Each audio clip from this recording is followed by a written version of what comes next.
పులులు, సింహాలు అత్యంత బలమైన, ప్రమాదకరమైన క్రూర మృగాలు. ఇవి తమకన్నా పెద్ద జంతువులను కూడా విజయవంతంగా వేటాడతాయి. అయితే వీటికి మ్యాన్ ఈటర్స్ అనే పేరు పడింది. నిజానికి ఇది సహజసిద్ధంగా నరమాంస భక్షకులా అంటే కాదని చెప్పాలి. అది కేవలం మిత్.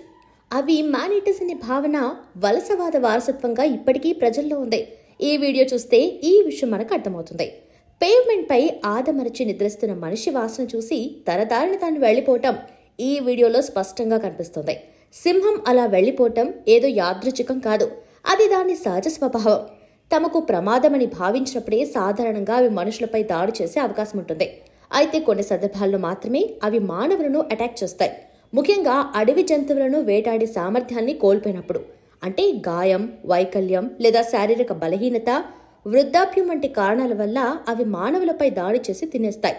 అలాగే తమకు ప్రమాదమని భావించిన సందర్భాల్లో కూడా దాడి చేసి చంపేస్తాయి.